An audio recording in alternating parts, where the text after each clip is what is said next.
Good evening, ladies and gentlemen. On behalf of the Marcus JCC and the National JCC Literary Consortium, we are pleased to welcome you to this very special Book Fest in Your Living Room event featuring author and internationally renowned artist Mindy Wiesel in conversation with Ambassador Stuart Eizenstat.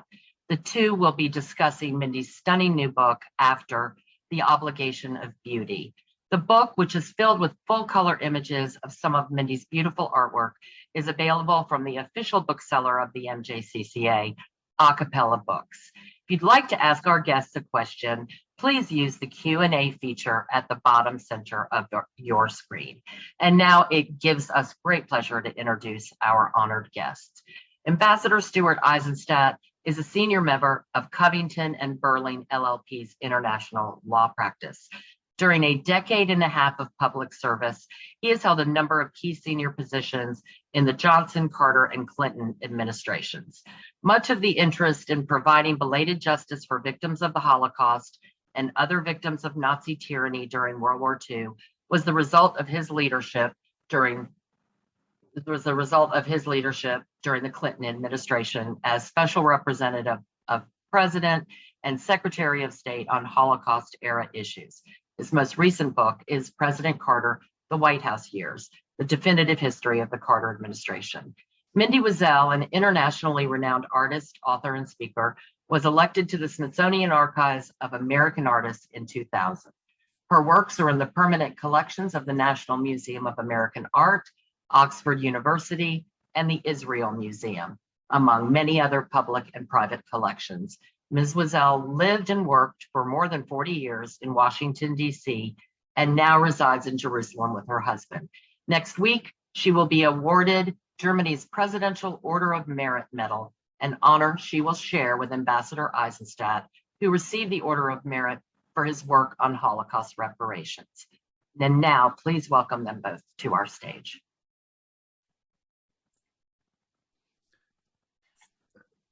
Pam, thank you very much. Good evening to everyone at the Marcus JCCA and to everyone beyond. I promise you this is going to be a really special and moving evening. Mindy, Yasher Koach, and Mazel Tov on a truly wonderful, moving book, which is both beautifully written and beautifully illustrated with reproductions of your paintings and explanations to go along. I was privileged to write an afterword for your book. You and I, along with Shelley and Fran, have been friends for decades.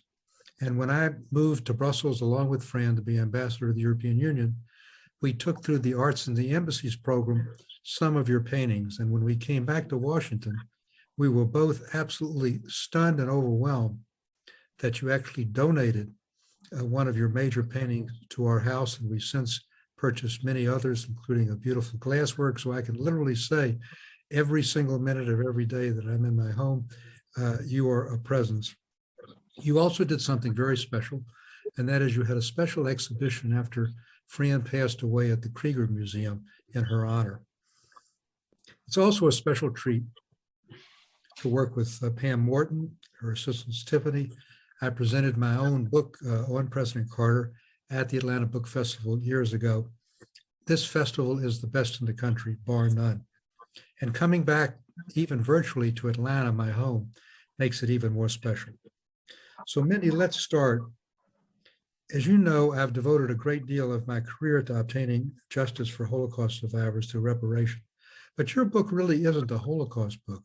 It's a book about how you as a child of parents who survived the hell of Auschwitz and was born as one of the first post-Shoah children at Bergen-Belsen, came to terms with the Holocaust and found meaning through your art. So tell us why you wrote this book now, what you were trying to tell us about the importance of art and beauty in your life, and how did you survive, in your own words, the black hole I was born into? How did you, in your words, take my sadness and make pictures?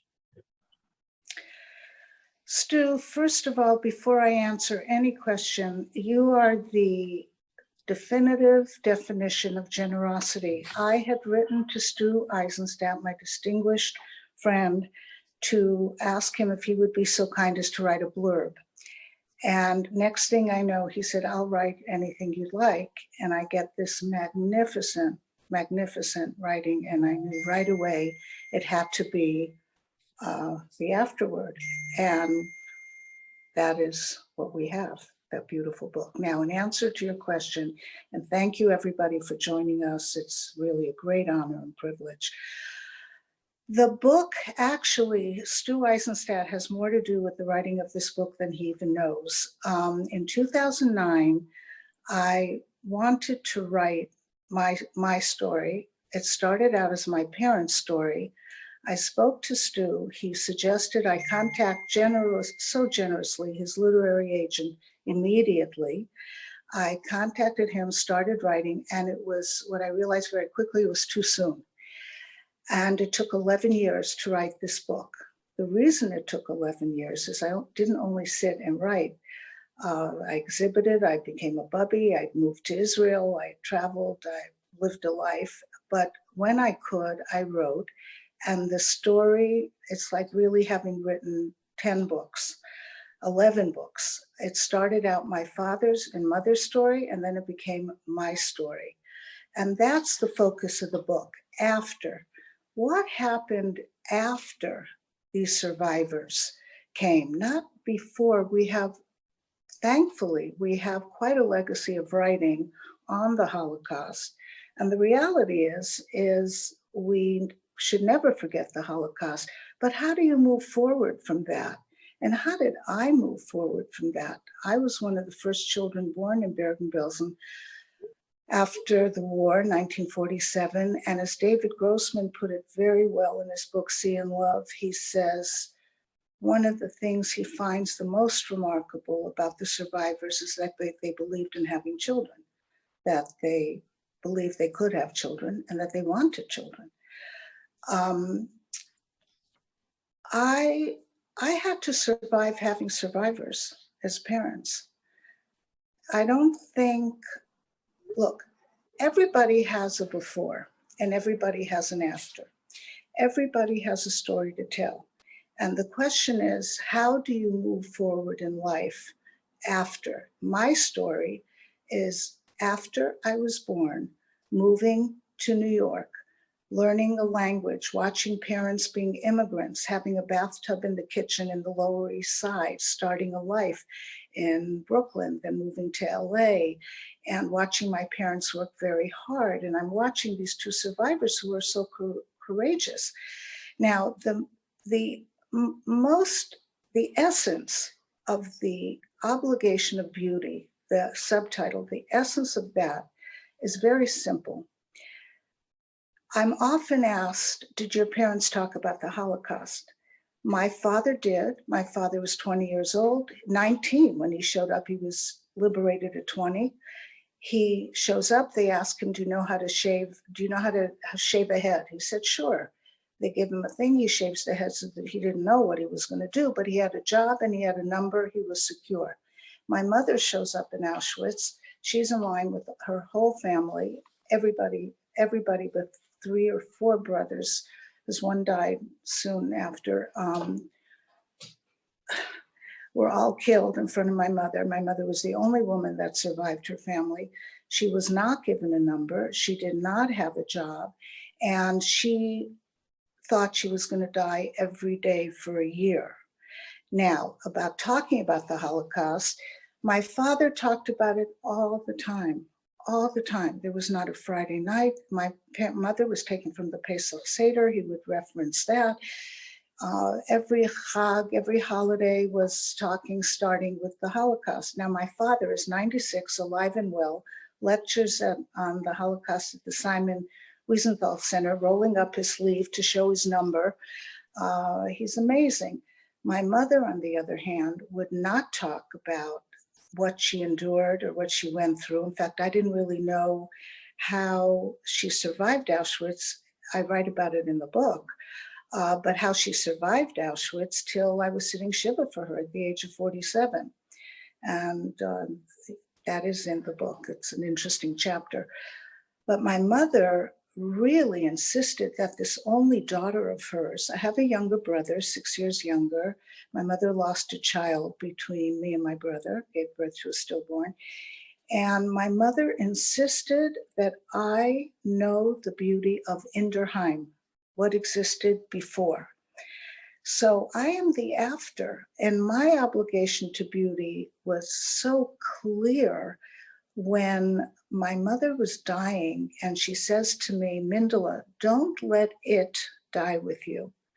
Meaning meaning, of course, a Jewish traditional life, but really the beauty. I mean, you would really think that I was displaced royalty. I mean, the chandeliers and the crystal and the Hungarian down comforters and the Hungarian quilts and bedding and linens and china, and the need to hold that European lifestyle alive for me was very strong.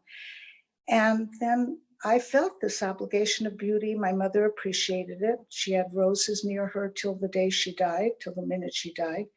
And I do feel that what I can contribute is not stories about the Holocaust, but stories about what it took to find beauty, what it took to grow up in this house, what it took to keep a Jewish life going and be an artist.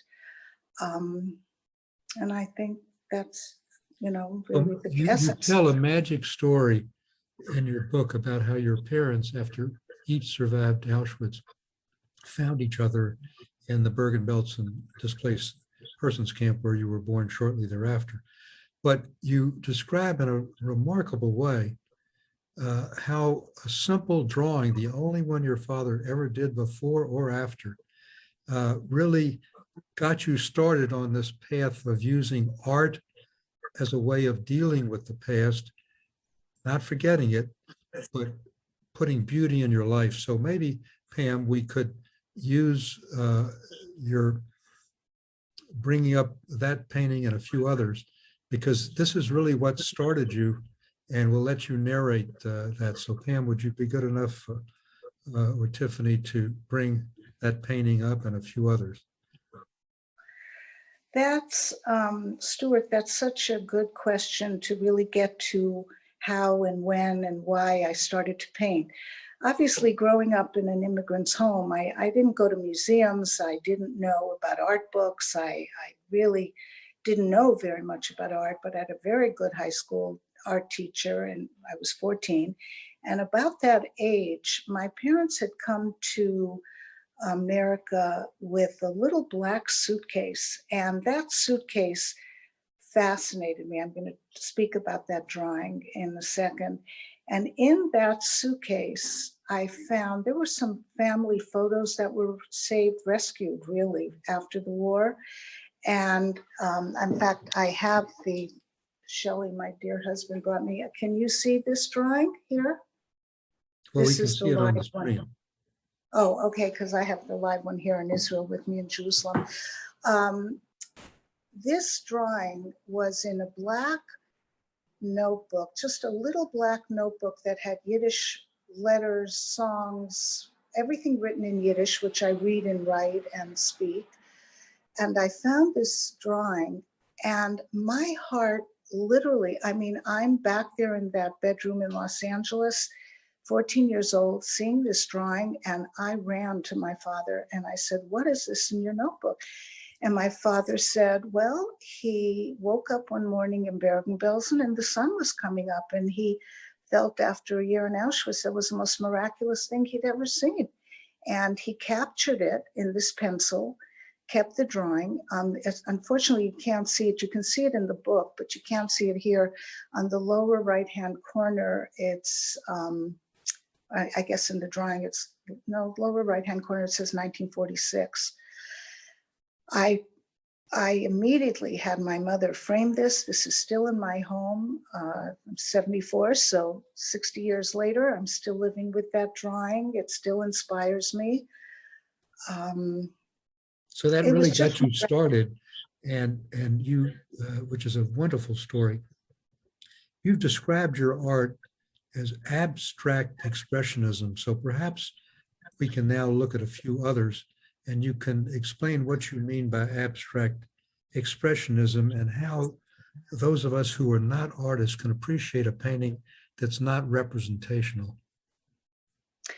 Well, Stu, you're a good example. You live with a lot of my work, and I think most people that do, these are images that are paintings that are in the book. This painting, My Mother's Back, for example, there's a chapter called My Mother's Back. In abstract art is a language. You can't just go, random. You can't just quickly make a mark. You have to feel it. And you build up the mark, the color. There is no imagery because you're not the artist when they're making abstract art. When I'm making abstract art, this is a very touching story that is in the book. It opens the book. When you're making a painting, I have not a clue what is going to happen. I'm very careful when I get to the studio to be rested. That helps. It takes a tremendous amount of energy. And I start each work by writing directly on the painting. Every painting I've ever done has layers of writing inside. There's an image in the book of God's tears. If we could go back to that painting for a minute, if that's possible, that one, God's tears, that's in the permanent collection of the Israel Museum. In the book, there's an image of what this painting looks like underneath, where I wrote and wrote and cried and cried. I mean, I never know emotionally what is going to hit me. Now, what I can say about abstract art, in order for the viewer to feel it, to look at something and feel something, the artist really has to feel it, which is why sometimes it's so difficult to go into the studio. I've had to call my husband 100 times in my 45 years of painting and say, walk me up to the studio. I don't know how much energy I have to make these marks, to mix these colors, to do these layers. And, but then you just keep working till you've said what your neshama has to say, not your eyes. Your eyes take it in. And the best way, I just had this image the other day when somebody asked me about the big painting behind me. The best way to think about abstract art is you're walking through life and you're kind of squinting. Or in this particular large painting behind me, that you're running through a park and all these images stay with you at the end of your walk or your run of purples and pink flowers and all of this. Now, this piece that we have behind me, Ovens, is in the permanent collection at Yad Vashem, and it's the series in which I started my painting career in 1979. I wrote my father's number on at least 100 works. This is when I still let writing show. And I was working on the floor at that time. I had young knees and I would work on the floor. And I actually fell into the painting and the handprint, I just needed to leave it there. I felt no desire to correct it. My hand is in there. It is a reference to Ovens, but now there was no consciousness that I was creating this to be Ovens. It's only when it's finished. My work as an abstract expressionist painter, after I finish, I understand what I was doing. I don't understand it during the process. I think if I knew what the painting would look like, I'd probably be bored out of my mind. I think I continue to paint for 45 years to keep seeing what I'm thinking, feeling, looking at, responding to. And this is my feeling about abstract painting. Well, that's a wonderful explanation. And let me ask you two related questions. One is the subtitle of your book is The Obligation of Beauty. Obligation of Beauty. So why is it an obligation, a duty, or responsibility? And then related to that is a beautiful statement you make.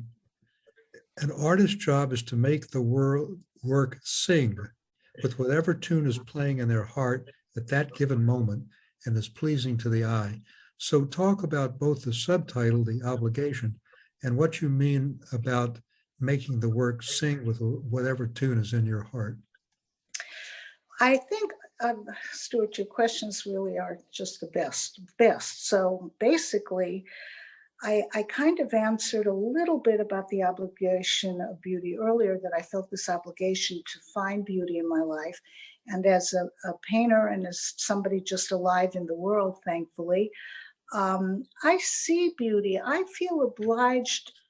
I feel a gratitude towards beauty. I feel an obligation to almost bow down my head to beauty in such gratefulness. And you don't have to be an artist to feel this obligation. All of us walk through life. The sun does come up. We have good days, bad days, but I think all of us to be aware of beauty is vital. And it's a very clear message in this book. The second part of the question was? The second part really is the notion of making the work sing with whatever tune is. Oh, yeah. Yeah. Well, that's a great, I love that question, because first of all, on many levels, before even the actual sentence, when I go into the studio, I'm very careful about the music I play. It takes at least a half hour. It's almost like being a method actress. For example, when I did a series while my mother was alive called Lily in Blue, I put on Hungarian music. I sprayed the studio with her White Shoulders cologne. I had to get into that Hungarian essence to do the series dedicated to my mother then. And she was alive and well and came to see it. The music is important. So if I need to cry, I'll put on music that I know will make me cry. And if I need to dance or sing, I'll, put on La La Land, my favorite musical score. But, or Leonard Cohen. I've painted more to Leonard Cohen probably than any singer on the planet.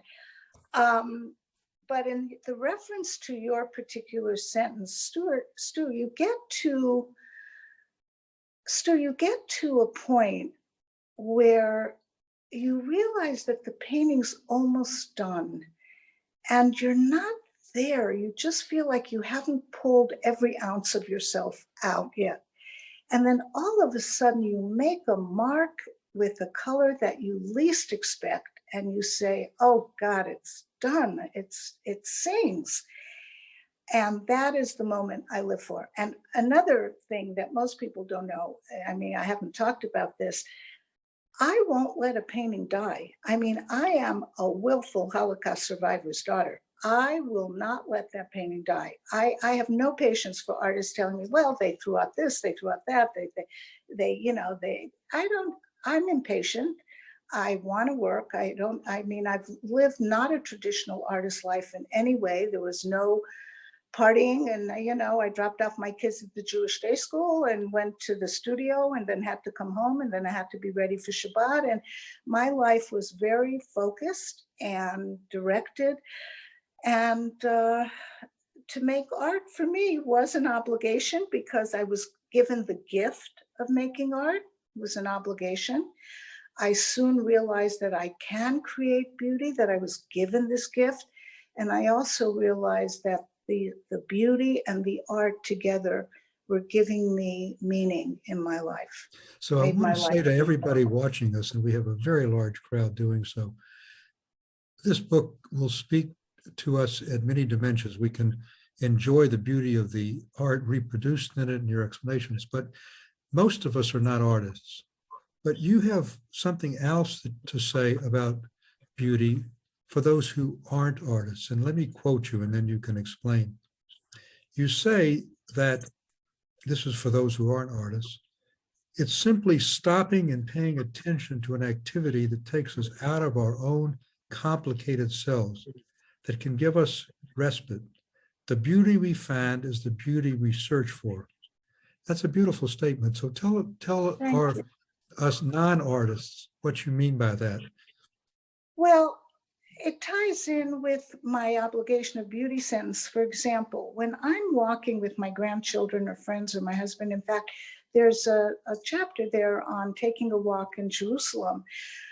I feel an obligation to point out what I'm seeing. Like, don't miss things, just look. That when I started studying art, in California in whenever it was, and I graduated from George Washington University.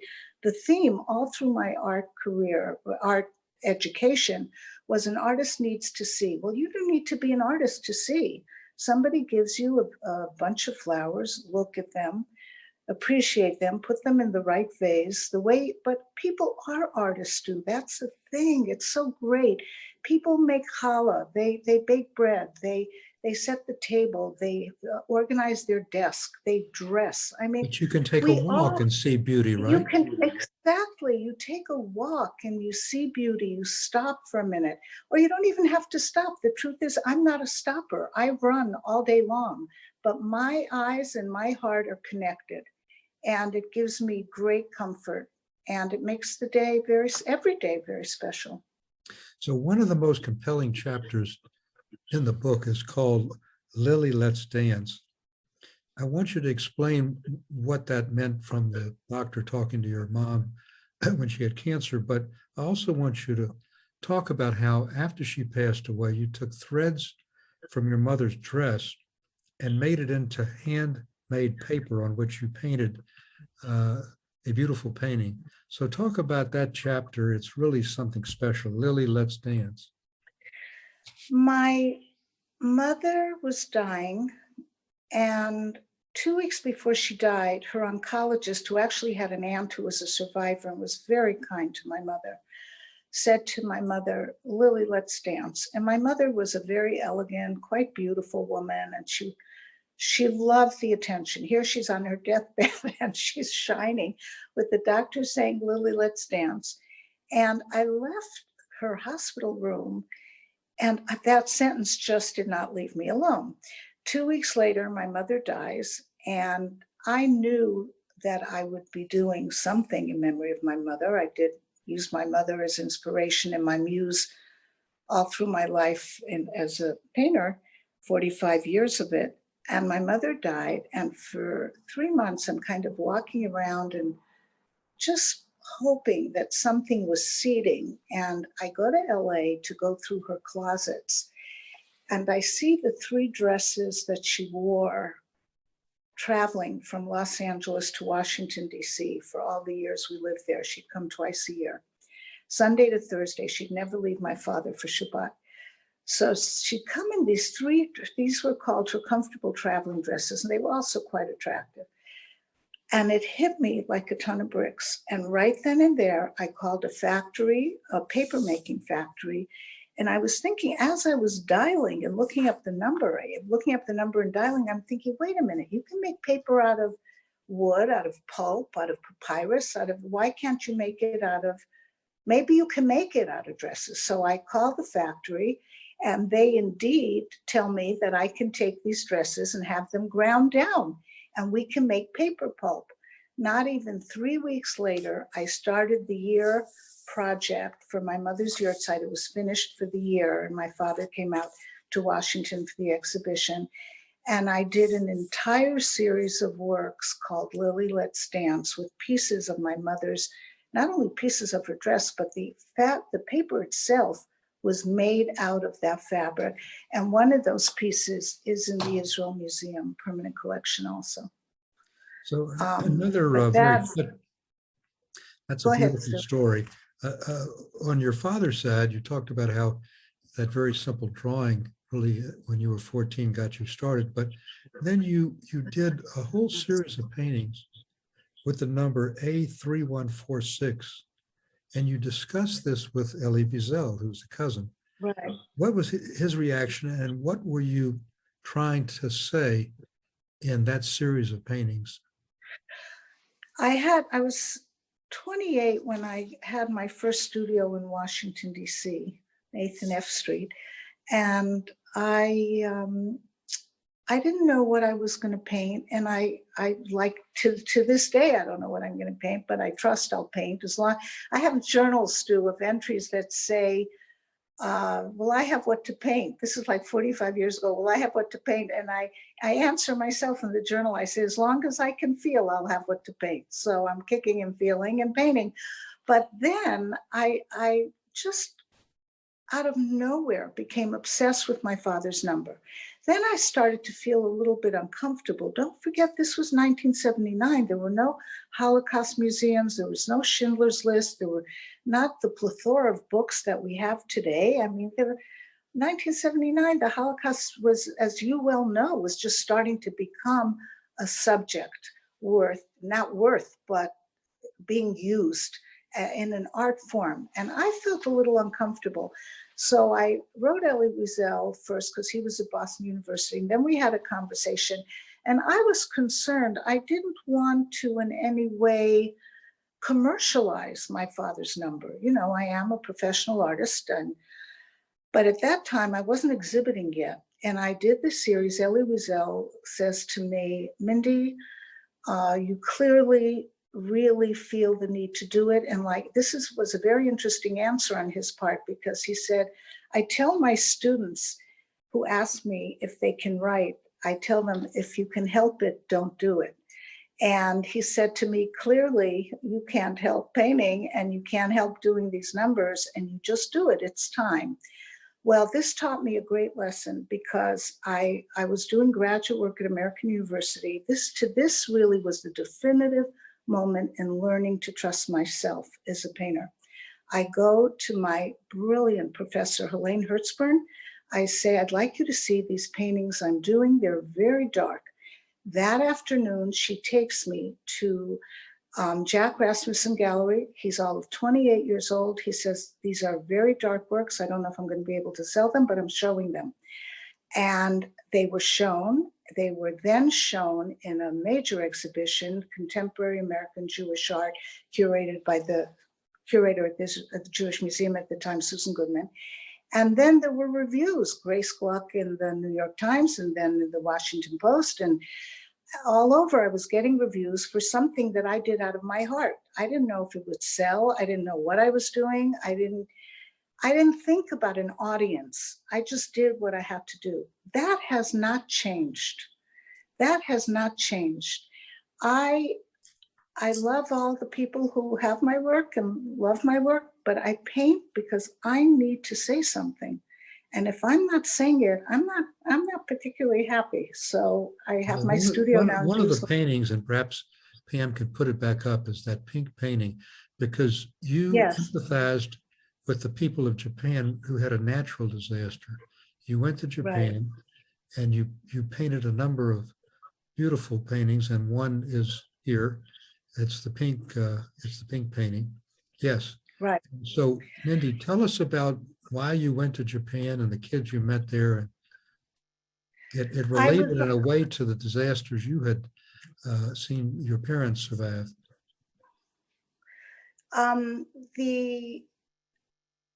The reason I went to Japan is I was asked to be on a humanitarian mission after the tsunami in 2012. In the book, I go into much further detail about that trip. It was fascinating, and it was heartbreaking, and it was inspiring. And while I was there working with survivors of tsunami, I was collecting handmade paper. I came home with there's pictures in the book of a whole living room. My whole living room in Georgetown was covered with Japanese papers. But what's interesting, I had done a painting with a tsunami many years earlier. There was an earthquake, and I did a painting then called When Their World Cracked Open. I get to Japan, I work with these survivors, I do art therapy. Art therapy meant having them, I'd say to them, what do you miss? And they'd say, let's say they missed their garden. They would do 5 drawings of a garden, and then they would break down and do a drawing of their house being washed away in chunks by the tsunami. So art is a language, and it had the language here in a humanitarian effort to get the Japanese, who are very stoic and went through hell and lost families and businesses and homes and lives and children, an opportunity to express themselves. When I came back, I did this series called Tohoku. This exhibition, I love Stu's wife, Fran, tremendously. She was a great friend. And She had passed away, I think, during the time that I was working on this. And this entire exhibition at the Krieger Museum, in which this was on exhibit, was dedicated to Fran. I felt, why did I dedicate it to her? I felt that there was a certain elegance, refinement, and my own expressiveness matched in the lifestyle of the Japanese, their personality, and also that Fran had, so it just seemed to match.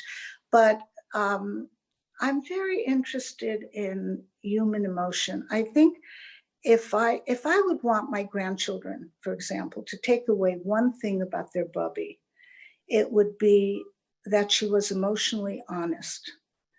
That doesn't mean confrontational. That doesn't mean not understanding boundaries.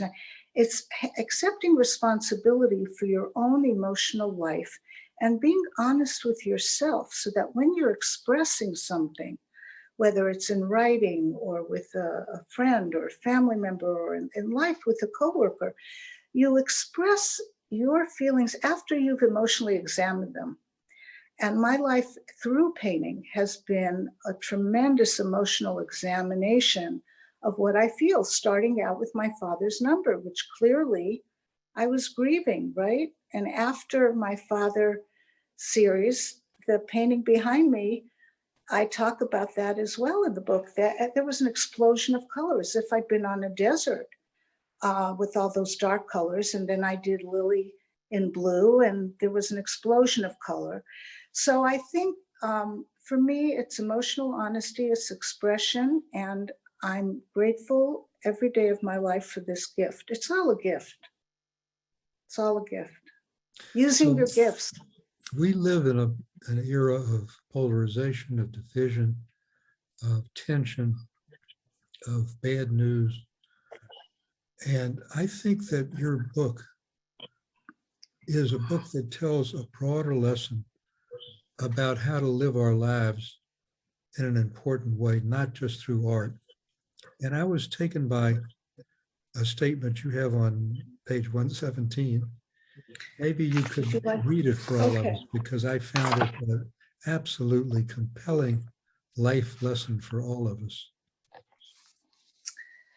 My belief, and this, but Stu, I could just as easily, really, I have to thank you and give you credit for all of this. And please, whoever buys the book, when you read the afterword, you'll see why I'm saying this with such heartfelt feelings towards my distinguished friend, Ambassador Stuart Eizenstat. Stu, you really got the book. And I felt if you got the book, this lawyer, this brilliant writer in Washington, I did it. And thank you for honoring me with the afterword. But your life has been dedicated to exactly what I'm going to read, exactly. So to the audience, my belief in moving forward with love is unshakable. Despite all the atrocities committed by the Nazis, atrocities that impacted my life profoundly, I simply do not believe in hate. As much as I was raised with a great sadness, it's a defenseless sadness that is a permanent stain on my heart. That sadness will never go away. I believe the only antidote to hate is in expressing love for mankind. I believe in kindness and in creating beauty.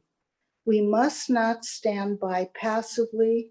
None of us can afford to stand by passively, nor allow hatred to undermine the love we need if we are to live in a civilized world. We are living during very uncivilized times. We must, of course, resist those people who believe that our differences give them license to lash out. We must not forget the essential message now, as always. Only love and a passionate move towards action for the good can enrich our world. Now, this is an excerpt from a talk that I gave at Oxford University in January 2020. I was honored enough to speak there at the 75th International Holocaust Remembrance Day And when you think about the British liberated Bergen-Belsen, as I write in the book, there's a picture of me sitting at Oxford there, and I'm thinking from Bergen-Belsen to Oxford, drinking hot cocoa, it's not bad. So I don't know, Pam, if there are any questions from our audience. If there are not, I'll continue. I'd like you to pull up another painting, which when we were looking at these before the program started, I think it drew all of us in, and that's the beautiful blue painting, the vertical painting. Yes. My mother's back. Oh, the first one? Yes, this one. Okay. So tell us about this. It's just, it's really quite remarkable. It's remarkable to me because the way it happened, I mean, it's remarkable, right? And my husband always gets a kick out of me saying my work is beautiful, and when it is, and when it's not, it's not. But I always tell him that once I've done it inside of myself, it's like I'm looking at somebody else's work, and it seems just as mysterious to me. This is an interesting story, and in the book you can actually read the handwriting. My father is totally independent. He will not ask us for anything. Tati, do you need? No, I'm fine. I get a call, so I know I have to go out to LA because my father is in the hospital. I get to the hospital, and he does not know when I'm coming in. I go directly from the airport to the hospital at 6 o'clock in the morning. The room is dark. I sit in a chair, and I witness my father, who was there because he had a very bad flu, horrific flu. And he is lying there in the dark room, does not know his daughter is sitting in a chair. And he starts his morning davening. He's saying Shachrit by heart without his tefillin.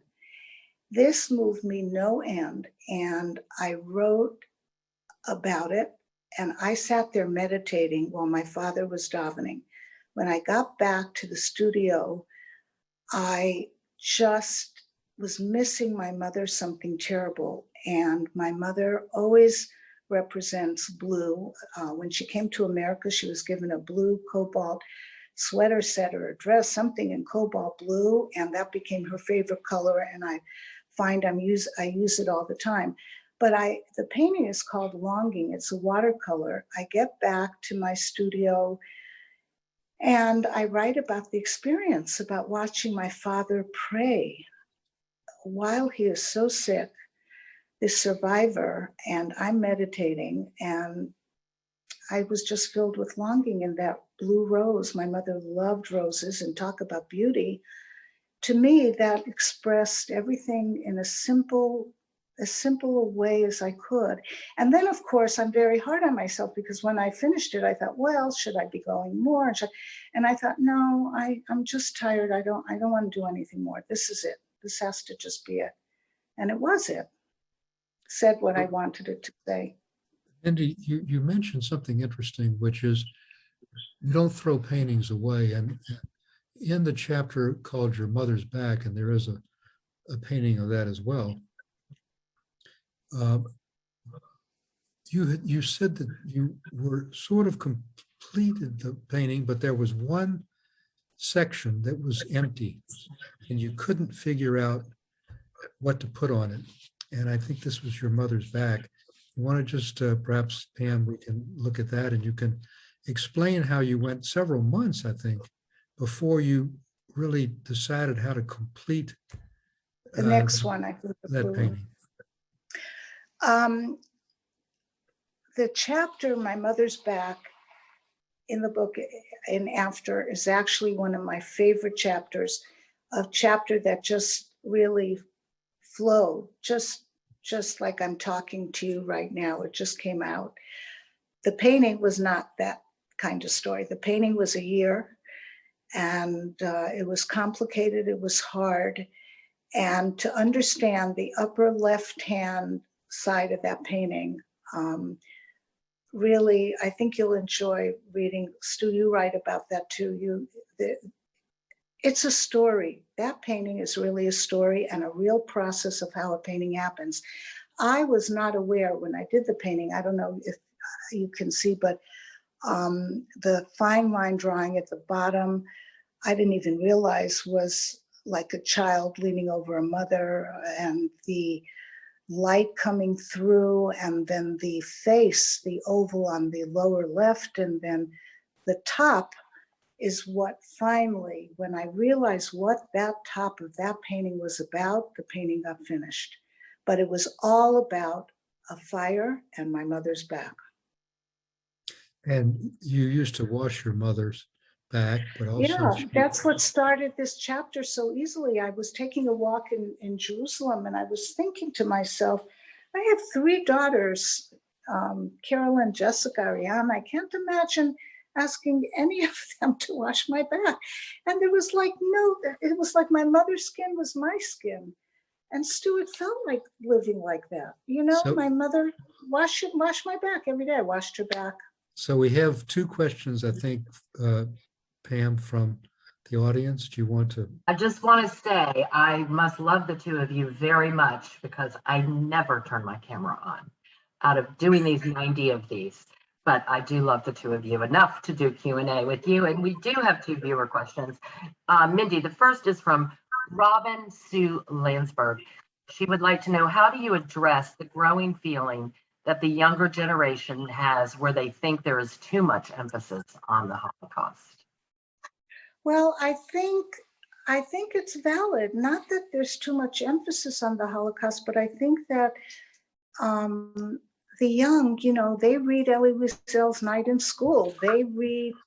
It's perfunctory to learn about the Holocaust, and I think the volumes, because there never will be enough written about it. But I think perhaps the young feel, okay, you know, we get it. But my message is, okay, you get it, but don't forget it. And how can you move forward as my children are already third generation, right? My grandchildren are fourth generation. They're all very sensitive to the Holocaust. My grandson Asher was supposed to go on March of the Living, was canceled due to COVID. I think it's a very valid concern, and I think my generation has a responsibility to really give them new language that they survive, that they come from courageous stock. So I'm going to just take one sentence and answer that, if I may.